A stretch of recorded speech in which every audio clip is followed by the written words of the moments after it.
And back for OddsChecker, taking a look at Saturday's UFC Vegas 65 event, which goes down at the Apex in Las Vegas. And we're going to start in the welterweight division. We've got Jack Della Maddalena taking on Danny Roberts. And right now on OddsChecker, you'll see there, Jack Della Maddalena, the biggest betting favorite on the card. He's almost, some books have him as high as almost minus 600.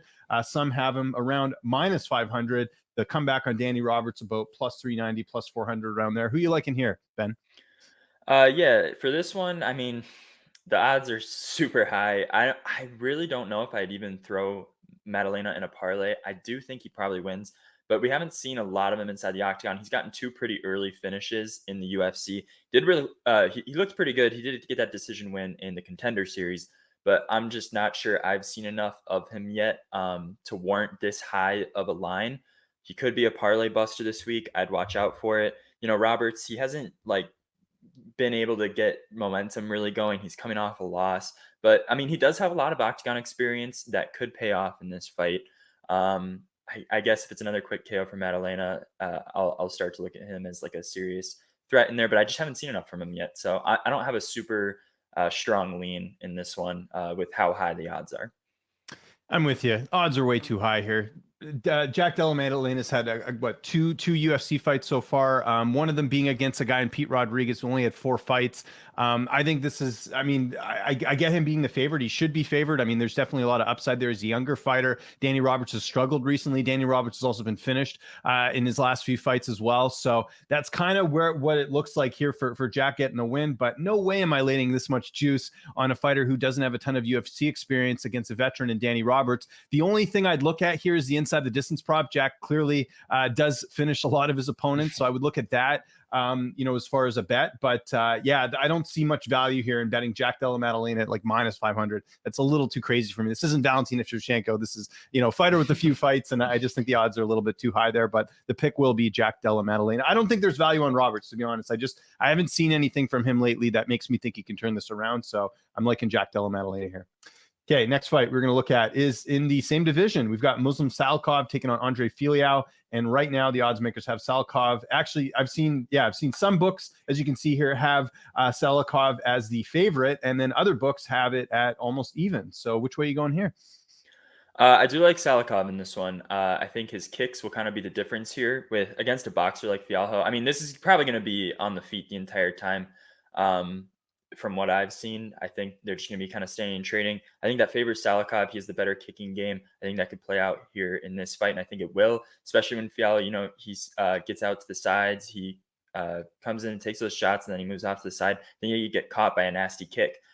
So, I mean, we've only seen so many leg kick TKOs, but could happen again. I don't know if it'll be a leg kick TKO, but a leg kick KO maybe to the head. I think he can land the harder strikes throughout this fight, and he has a few more paths to victory through his better striking. So I do like Salikov in this one. I'm going the other way here. I like Filiau in this one. He looked terrible in his last fight. Let's call it like it is. Jake Matthews completely dominated him. But prior to that, we saw Filiau pick up a couple knockout wins. Salikov's been knocked out before. We saw that in the fight with Li Jingliang. I think Filiau, with him being a lot younger, remember, Salikov's 38 years old. He's getting up there. I could see the decline really happening at this point. And I think if Filiau can catch him, I think there's a good possibility of him winning. As you can see, the odds are pretty close here. If you can get him at plus money, I think it's worth it. If not, look for that knockout prop. I really think that's the way he's going to win if he's going to win this fight, is by knockout. So to me, it's a Andre Filiau knockout or pass situation on this fight. But like I said, I'm going with Andre Filiau for the upset, slight upset, I suppose, on these odds. Okay, next fight we're going to look at here is in the heavyweight division. We've got Chase Sherman taking on Waldo Cortez Acosta, a pair of fighters that, Acosta fought recently, and Sherman lost his opponent. And right now you can see here, Waldo, the favorite, about minus 200 on most books. Chase Sherman, the underdog. Who are you going with here? Yeah, I told myself that I'd never bet Chase Sherman again. And, the odds, they might indicate, that he's a good value as an underdog here. But Waldo Cortez Acosta, I mean, he looks pretty polished, and I know he's pretty new to the UFC, so that might play a little bit against him. But he's looked good so far, and he actually fought one of my family friends, Thomas Peterson, in LFA, and Thomas Peterson was like a really good up and coming guy, and then he was undefeated at the time, and then Cortez Acosta knocked him out late in that fight. So I mean, he's looked good even from the regionals in LFA, and I think he wins this fight. It is a lot of juice. It's kind of borderline. I'd say maybe put it in a parlay just because, I mean, Chase Sherman, he hasn't really found his footing. I know he beat Jared Vanderas last fight, but I mean, let's be honest. How good of a win is that really? It seems like most of his wins have come against lesser opponents. And before that, he was getting kind of beat left and right. So I don't know. I don't like betting Chase Sherman, but it is a heavyweight fight. Anything could happen. So I'll take Waldo Cortez Acosta. I'm going Waldo here too. You got to look what the UFC's doing. Who do you think they want to win? The guy that's on his third UFC stint and, you know, has lost a bunch of fights and they've sort of relied on him at the last minute, or an undefeated up and comer? I shouldn't even say up and comer because they're, well, I guess experience wise he is, but he's actually, I think he's like in his 30s. Actually, let me just double check that before I say anything further, but I believe Waldo was actually older than Chase Sherman. Yeah, he's 31 to 33. So not a huge difference there, but a 31-year-old in the heavyweight division is like, you know, being like in your early 20s in any other division. It's just an old division. So, but you look at it here, there's no advantages here for Sherman other than experience. He's got way more fights, but as far as physically, they're exactly the same at 6'4" and 78-inch reach. I like Waldo here. I don't know if I'm going to bet him in this fight just because we haven't seen a ton. He's just got the one UFC fight. But Chase Sherman is a guy that is so inconsistent. I see zero reason to bet him in this spot just because of the fact that he's just so inconsistent. So I'll pick Waldo, but no bet for me in this fight. I wouldn't even go like, will the fight go the distance or not? Because I don't know. I mean, these are two guys that just there's not enough out there yet, I think, especially on Waldo's side, to sort of make a decisive bet there. But the pick's going to be Waldo for sure. Next fight, co-main event. This is going to be a banger. Ion Cutelaba, Kennedy Nzechukwu. And right now, the odds makers have Kennedy Nzechukwu as the slight favorite here, almost 2-1. Cutelaba, the comeback, plus 145, plus 146. Who are you going with here? Nzechukwu is probably one of my favorite bets on the card, especially by KO.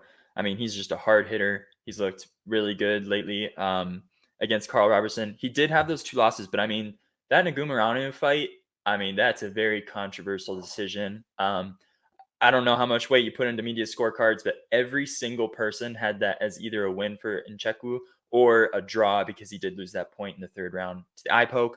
But I mean, very controversial decision there. And then the fight before that, he just looked really off against Daun Jung. But I mean, he came back and he got that win against Carl Robertson, which I think was big for him. And his last 3 wins are knockouts. I mean, his knockout power is insane. And he's very big for his division. He's very big for light heavyweight. He's actually fought at heavyweight before. And Cutelaba, I mean, his last 4 fights have been finishes. Only 2 of those were submissions, but 2 of them were knockouts. He's shown that he has the ability to be knocked out. And I don't know. I just think that he's not really UFC caliber. I could be wrong, but he was 11-1 before joining the UFC, but that one loss was a DQ loss. But I think he's kind of more tailor-made for the regionals. I just think Nzechukwu has, I mean, he's got an 8-inch reach advantage here. He's going to be massive in this fight. He's 4 inches taller. I think this is just his fight. I'm going to take him by knockout. He has the reach, he's the power, and it's a good combo. He's plus 125 by knockout, by the way. I pretty much agree with everything you said, and I completely agree about Cutelaba being like a borderline UFC fighter. You look at the inconsistency in his career, and granted, 2 of those fights were against Magomed Ankalaev, who's pretty damn good, but I mean, finished by Johnny Walker. To his credit, the Walker fight, he actually looked good early on, and then Walker sort of reversed him and got the finish. Ryan Spann, we saw him pick up a big win last week, and not a bad loss there. The Devin Clark win's good, but outside of that, he's not looked great. I guess Cleo Rountree's a win that's aged pretty well, but just in general, just a lot of inconsistency here. He has fought the better opposition than Kennedy Nzechukwu, but I just think it's a case of too little, too late. I think Nzechukwu will go out there and get a finish as well, kind of like you saw Ankalaev do. Maybe not as early, but I think Nzechukwu will get it done. I like him here in this spot. Okay, let's get to the main event. Got Derrick Lewis taking on, whoops, let me get to the actual fighter page here. Derrick Lewis taking on Serghei Spivac. And right now, it's Derrick Lewis, the underdog, plus 165 around there. Serghei Spivac, the favorite. Who are you picking here? Man, this is tough. I almost don't want to bet it just because, you know, so many times betting on Lewis can go so right and go so wrong. So many times we've seen him as the underdog and he comes out and he just lands that huge blow. I mean, outside of Francis Ngannou, Derrick Lewis is probably the hardest hitter in the UFC, which makes him at any time a live underdog. But lately he's been getting knocked out. You kind of wonder when the wheels are falling off. He's 37 now, which isn't like super old. I mean, there's definitely older guys at heavyweight, guys who are 5 and 6 years older than him. But he's taken a beating in 3 of his last 4 fights. And so I don't know. On one end, you have Spivac who can, wear him down. And the longer this fight goes, that definitely favors Spivac. Because I mean, I'd say every round that goes by, you're just going to see Spivac pick up more and more momentum. That being said, that second round, I mean, you never know what can happen, especially in a heavyweight fight, especially with Derrick Lewis. We saw what happened against Curtis Blades. He shot for that takedown. He hit, Derrick Lewis landed that uppercut, and the fight was over. So, I mean, he's live at any time, truly. So it makes it a really difficult fight. And I like getting Derrick Lewis as an underdog, but I don't like that he's been knocked out in 3 of his last 4 fights. So I will take, just for the show's sake, I'll take Derrick Lewis, but I don't think I'm going to bet this fight just because it's a really difficult one for me. Everyone, do yourself a favor. Will the fight go the distance? The answer is no. It's 5 rounds. I know it's minus 650, but I mean, I just have a real hard time that, maybe you could parlay it or something, but I think Spivac wins this. I'm of the belief after that last fight that he had against Serghei Pavlovich, I'm now of the belief that Derrick Lewis is on the decline. I think it's very evident here. Pavlovich, he does have knockout power, but he's not the type of guy that you really think of like a first round finisher type. And again, if he loses to one Serghei, who's to say he won't lose to another one here? But no, in all seriousness, like I just think Derrick Lewis, his chance of getting back to prominence, getting back to a title shot was in that fight with Tai Tuivasa.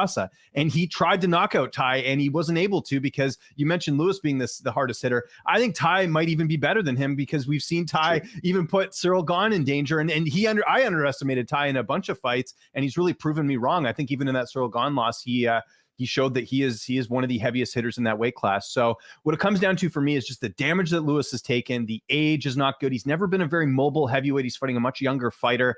Spivac should win this. I would look at the fight doesn't go the distance, just to save yourself some headache, because like you said, Lewis can pull it out. I remember that Curtis Blades fight. Curtis Blades won the first round. Looked like he was on his way to winning that. And then out of nowhere, he's on the canvas, knocked out. And by the way, Lewis is still the only guy to knock Curtis Blades out cold. Those knockout losses in Ngannou, those were TKO losses. Blades still was able to get up. He was actually knocked out cold by Lewis. So you're right about the power there. But I just think, I think Serghei Spivac by knockout's probably the play here. I just think, like, do you see Derrick Lewis going 5 rounds? I don't. No. And again, Spivac, yes, he could be finished as well, but I think this is just I think this is UFC's way of saying, okay, we're trying to build up these other guys. That's why you're fighting these up and comers, and that's why Lewis is fighting Serghei Spivac of all people. So I'm going Spivac by knockout. I'll go second round knockout. Maybe I'll look at that prop, actually, the Spivac by round 2 prop or something along those lines. I just don't think if Derrick Lewis loses, I think it's going to be early. I don't see it being a bit later in the fight. So there we go. UFC Fight Night, Lewis versus Spivac this weekend. We're looking forward to it. I believe we're off next week, and then I think the week after is the we have a bit of a gap, I think, next week, so we won't be back next week. But week after, we'll be back in full force. UFC 282 right around the corner. After that, we'll be previewing that. I know we just had the pay-per-view last week, but they typically like to do this. For myself, for Ben, hope you all have a great rest of your week. Hope you cash those bets, and we'll see you next time.